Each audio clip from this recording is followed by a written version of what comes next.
Ok. Mesdames et messieurs, ici Chaz sur la chaîne secondaire Serial Chaz le Phoenix pour vous parler des spoils de One Piece. C'est le résumé complet qui vient d'arriver. On est le mardi, donc 22h30. Donc voilà, peut-être qu'il y aura des résumés plus complets le mercredi ou jeudi, mais je doute de ça. Enfin, normalement, voilà, il y a déjà les premières images qui ont dû un petit peu sortir du chapitre. Et donc, avant de faire la review, moi, je lis tout ça. Comme ça, je peux me préparer pour la vidéo. Et je vous rappelle que votre rôle, c'est en plus d'aller me lâcher des petites blagues, des petites vannes que je pourrais vous voler sans vous créditer, bien sûr. Je suis youtubeur professionnel. Et donc, voilà, je vais vous lire ça en entier. Normalement, je le fais le lundi, mais cette fois, j'étais un petit peu occupé. Et donc...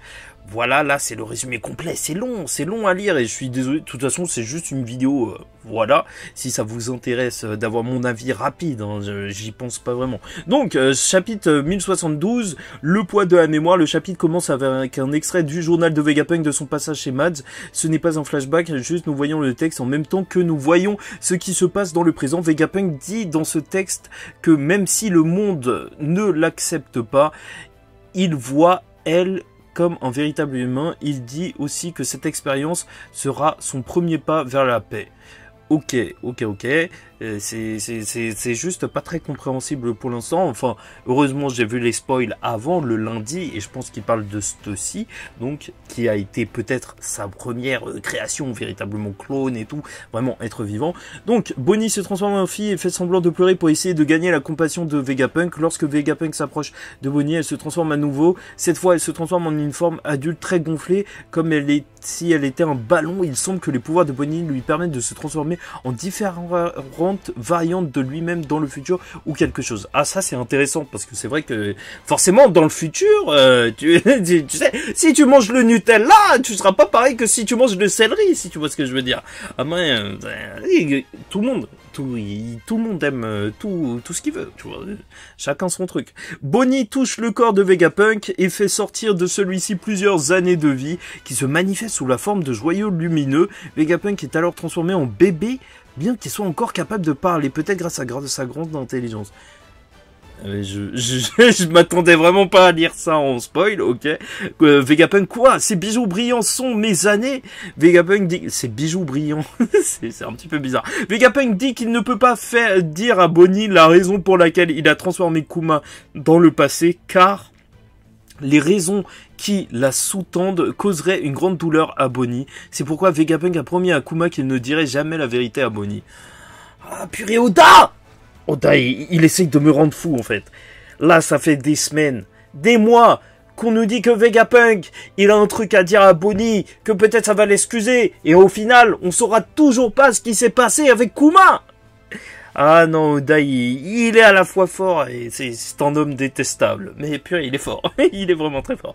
Vegapunk, ouais. Bonnie voit une pièce étrange dont la porte est marquée d'une patte d'ours. Bonnie s'approche de la porte et détruit la serrure en la faisant vieillir avec ses pouvoirs. Ok, ouais, son pouvoir, en fait, elle peut même l'utiliser sur les objets comme ça. En vrai, c'est surcheaté, hein, pouvoir faire vieillir des matières. Ça, c'est... ah, je suis choqué, hein. Vraiment, son pouvoir, il peut aller loin, je pense. Un flashback de Vegapunk et Kuma dans le passé commence. L'apparence de Vegapunk est similaire à celle du flashback d'Ohara. Kuma porte des vêtements de patient d'hôpital. Il ne porte pas de chapeau, il y va avec des cheveux baissés et ses lunettes. Vegapunk dit à Kuma qu'un scientifique de West Blue a découvert que les humains pèsent 21 grammes de moins après la mort et que ces 21 grammes sont le poids de l'âme humaine. Ça, c'est une référence à un film. Je me souviens plus exactement lequel. Faudrait que je revoie pour la review, hein, et n'hésitez pas à noter l'info en commentaire que je vous la vole. Encore une fois, vous ne serez pas crédité, hein. Ah, ça je vous l'assure. Sur... Vegapunk explique également comment fonctionnent les pouvoirs du Niku Nobi de Kuma. Cette capacité permet à Kuma de transformer des choses intangibles en choses tangibles. Par exemple, Kuma peut extraire la douleur de quelqu'un en transformant l'énergie de ses signaux nerveux en quelque chose de tangible. Par extension, Kuma devrait être capable de faire la même chose avec des choses intangibles comme l'imagination, les pensées ou même la mémoire. Attends, il peut... Ok. Transformer les choses intangibles en choses tangibles. La mémoire, l'imagination, ça peut être un bail. Mais après, on l'a vu faire ça avec, justement, Luffy, là. Sa douleur a été transformée en quelque chose de tangible, mais Quand même, l'imagination, je vois pas ce que ça veut. Si on retire l'imagination à Luffy, qu'est-ce qui se passe? Ça, tu vois, des grandes questions. Vegapunk veut que Kuma essaie d'extraire ses propres souvenirs parce qu'il veut connaître le poids et la taille de la mémoire humaine. Kuma refuse de faire ça parce que c'est trop embarrassant. Trop embarrassant. Bon, après, encore une fois, ça reste des spoils, hein. Peut-être que ce sera pas les termes. Mais Vegapunk le supplie pour l'amour de la science. De retour dans le présent, Bonnie entre dans la pièce dont la porte est marquée de la patte d'ours. Bonnie voit une masse d'énergie en forme de patte d'ours, comme celle que Kuma a créée à Thriller Bark. Quand Bonnie s'en approche, nous voyons ce qui se passe à Redport. Le vrai Kuma essaye d'escalader Redport, mais est abattu par les marines. Bonnie est sur le point de toucher cette énergie. Vegapunk le supplie de ne pas le faire. Vegapunk ne le touche pas. C'est la douleur de Kuma.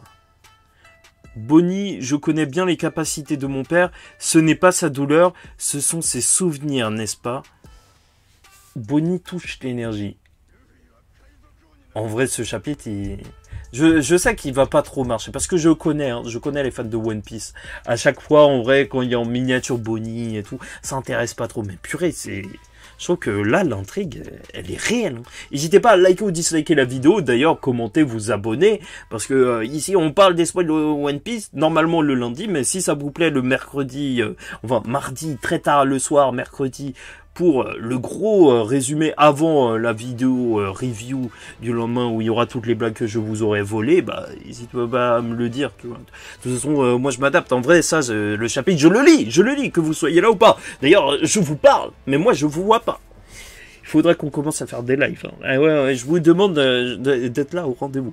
À l'extérieur du labo, Zoro et Kaku se battent toujours. Kaku utilise sa forme éveillée qui est similaire à celle de Lucci. Cependant, Zoro domine le combat et écrase facilement Kaku au sol. Alors Zoro, c'est devenu un roi. Et en plus, je vais en parler, ça, de la force de Lucci et de Kaku durant ma review. Parce que j'ai reçu des commentaires assez spéciaux. Hein. Mais ça fait plaisir de voir qu'il a éveillé son fruit. Une girafe éveillée. J'ai jamais été aussi peu hypé. Je vais pas te mentir, Ok, il a éveillé, tu veux que je te dise quoi? En plus, il se fait écraser, voilà. Soudain, le CP0 est informé que les 4 séraphins sont montés sur le labo alors que personne ne leur a ordonné de le faire. Il semble que les séraphins aient leur propre personnalité, ce qui leur permet de réagir et de faire leurs propres décisions par eux-mêmes et de s'adapter ainsi à toute situation de combat dans lesquelles ils se trouvent. C'est pourquoi ils ont décidé d'aller aider le CP0. Ah, ça c'est intéressant en vrai. Si les séraphins qui développent une conscience, enfin qui en ont plus ou moins une, un certain libre arbitre, jusqu'où ça peut aller? Est-ce qu'au bout d'un moment ils pourront refuser les ordres? Parce que ça m'étonnerait que s'ils créent vraiment des clones des personnes... ce soit juste des clones comme ça, tu vois, qui restent à écouter les ordres. Franchement, ça peut aller loin, surtout avec Hancock, là. Si elle tombe aussi amoureuse du Luffy, reste à voir ce que ça va donner. Hein. Et moi, je sais pas. Cependant, il s'agit d'un revers, car le Séraphin pourrait rencontrer Vegapunk et il aurait plus d'autorité, c'est vrai. Vegapunk aurait plus d'autorité que le CP0 lui-même. Edison et Lily courent vers la porte du laboratoire et vont essayer d'amener le laboratoire les séraphins. Sanji et Franky quittent également le laboratoire pour aider Zoro et Brook. Luffy et le reste de la bande restent à l'intérieur. Lucci ordonne aux séraphins de détruire le labo avant que Vegapunk ne sorte. Les 4 séraphins commencent à attaquer le bâtiment labo. Soudain, quelqu'un s'approche de Kaku et lui mord le cou. Kaku tombe au sol en s'endormant. Attends, quelqu'un a mordu Kaku et il s'est endormi? Nous découvrons que la personne qui a mordu Kaku est Stussy, qui a des ailes et des crocs de vampire. Ok. Ok, mais qu'est-ce que c'est que cette histoire? Je sais pas ce que je suis en train de lire. C'est quoi c'est?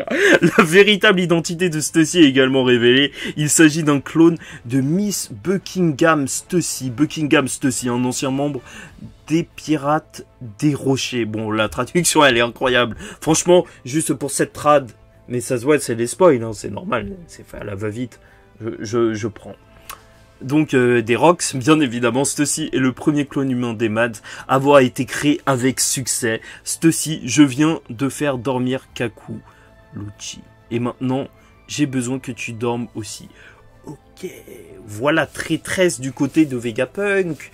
peut-être, je crois que ça sent ça. Bon, je réfléchis pas à 5000 pistes. De toute façon, il faut que je garde des choses à dire et des vannes pour, justement, ma review. Donc, on va s'arrêter là pour nous. N'hésitez pas à me dire vraiment en commentaire des vannes et des remarques pertinentes. S'il vous plaît, dites-moi si, en fait, ça vous plaît d'avoir ce fond ou vous préférez, voilà, des petites images qui changent ou autre et tout pendant la lecture de ces spoils. Est-ce que ça vous plaît les spoils le mercredi ou vous préférez les lundis courts et comme ça directement il y a la review jeudi? Voilà, on verra bien dans tous les cas. Paix sur vous.